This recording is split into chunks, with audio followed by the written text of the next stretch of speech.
Why do you keep staring at your hands like that? The voice was sharp, curious, and undeniably alien.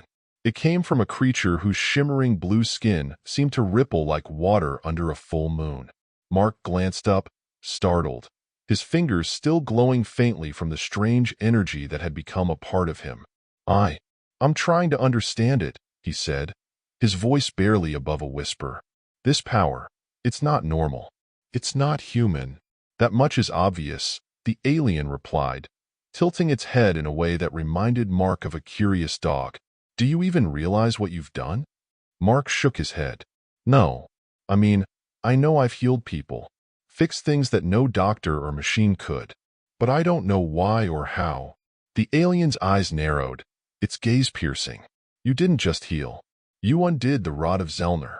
Do you have any idea what that means? Mark's brow furrowed. The rod of what? Zellner. A plague that's wiped out entire star systems.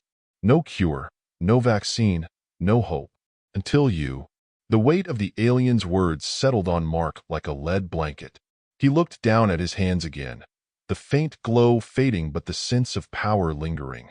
I didn't mean to. I just saw someone suffering and it happened. That someone was a Zellnerian diplomat, the alien said, its voice tinged with something that might have been awe or fear. Do you know what that makes you now? Mark shook his head, dread creeping into his chest. What?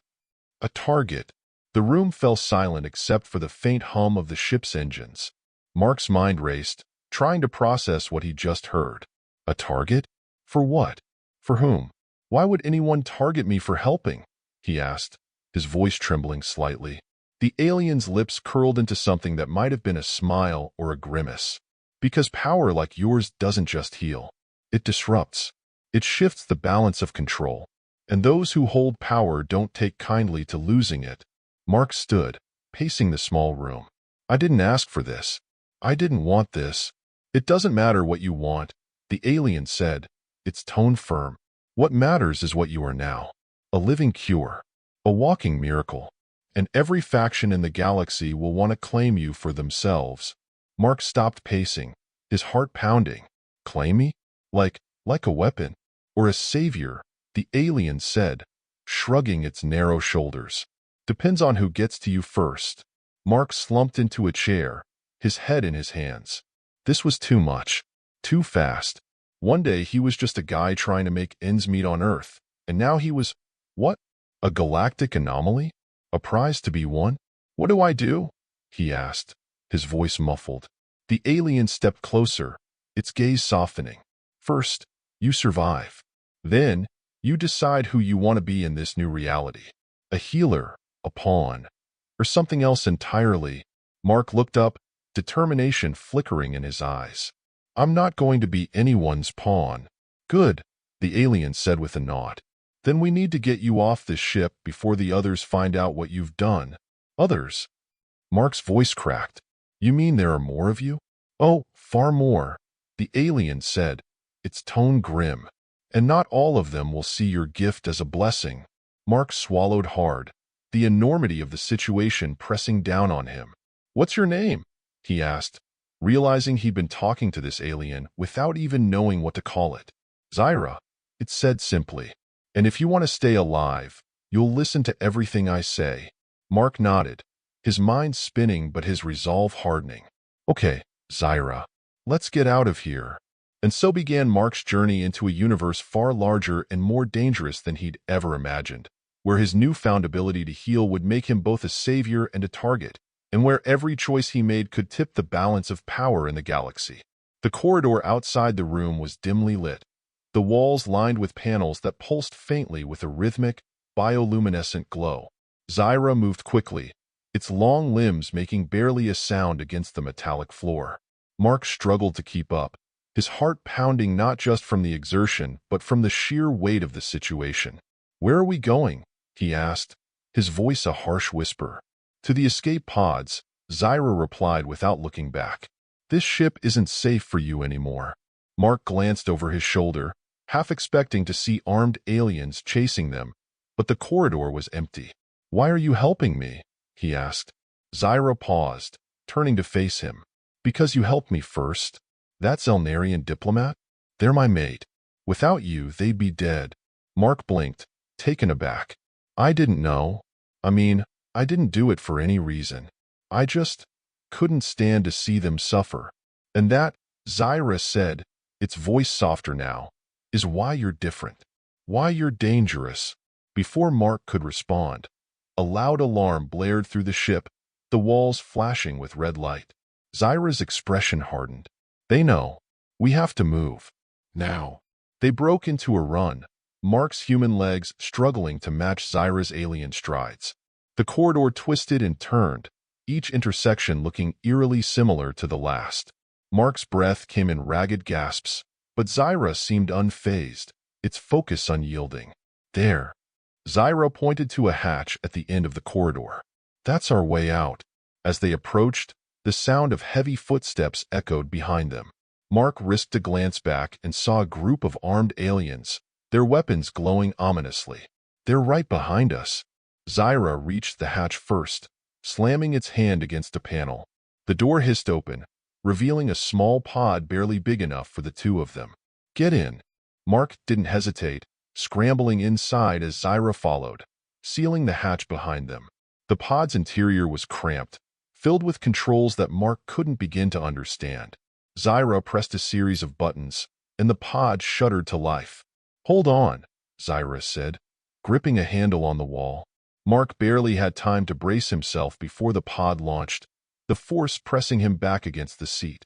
Through the small viewport, he saw the ship receding rapidly, its massive structure illuminated by the glow of distant stars. For a moment, he felt a flicker of relief. They'd escaped.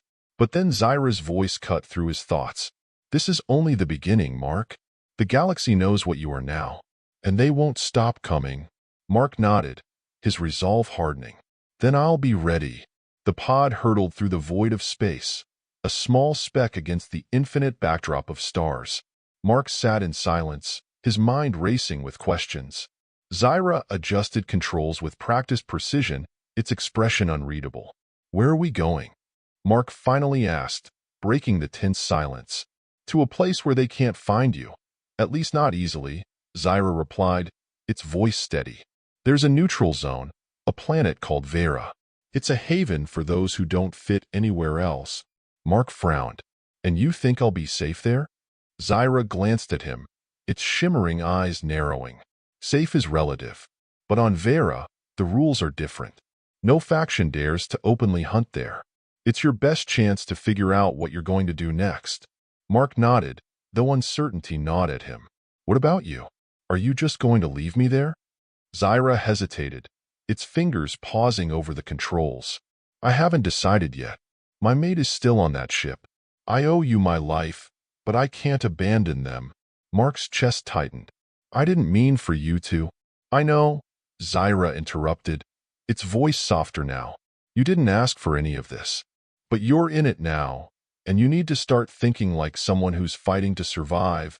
Mark leaned back, staring out the viewport. The stars streaked past, a blur of light and motion. He felt small, insignificant, and yet the weight of the galaxy's attention pressed heavily on him. What if I don't want to fight? Then you'll die, Zyra said bluntly. And it won't be quick or painless. The factions that want you won't stop. They'll tear apart planets to get to you. Mark swallowed hard, the reality of Zyra's words sinking in. He clenched his fists, the faint glow returning to his hands. I don't even know how this works. This power. It just happens. Then you need to learn, Zyra said firmly. Because if you don't, someone else will figure it out for you. And they'll use it in ways you can't imagine. The pod shuddered as it entered an asteroid field, the rocky debris spinning lazily through space.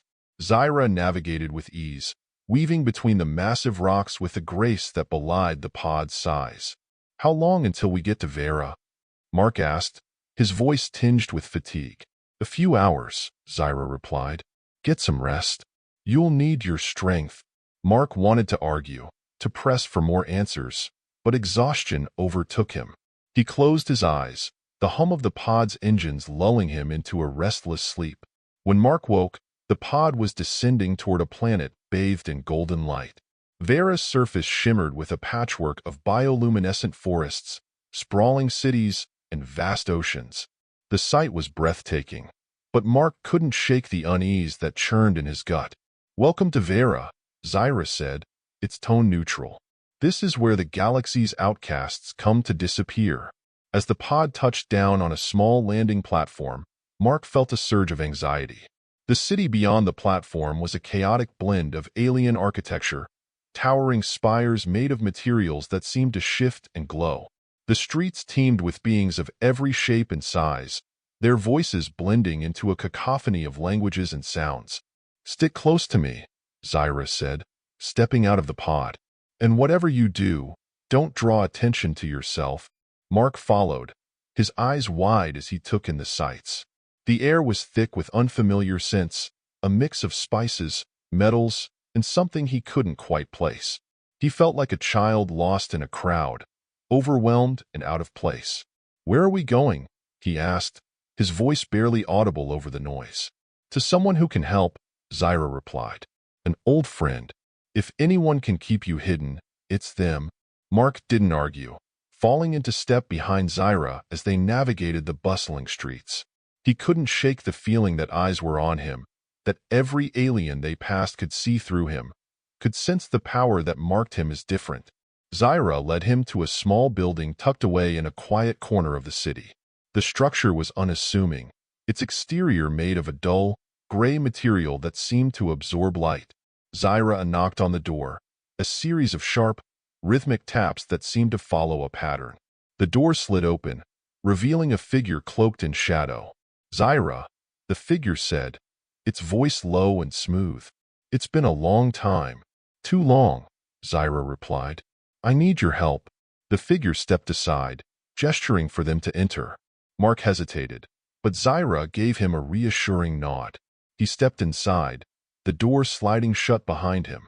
The interior was dimly lit, the walls lined with shelves filled with strange artifacts and devices. The air was cool, tinged with the faint scent of something metallic. The figure removed their hood, revealing a face that was both alien and oddly familiar, with features that seemed to shift and blur as Mark looked at them. "This is him?" the figure asked, their gaze settling on Mark. "Yes," Zyra said. "He's the one." The figure studied Mark, their expression unreadable. "You've brought me something dangerous, Zyra. Do you know what you're asking?" "I do," Zyra said firmly. "And I wouldn't be here if I had another choice." Mark felt a chill run down his spine. "What's going on? Who are you?" The figure smiled, though it didn't reach their eyes. "You can call me Saria. And if you want to survive, you're going to need to trust me." Mark's instinct screamed at him to run, but he forced himself to stay. He had no choice. Not anymore. "What do I have to do?" Saria's smile widened, a hint of something predatory in their gaze. "First, we figure out what you really are."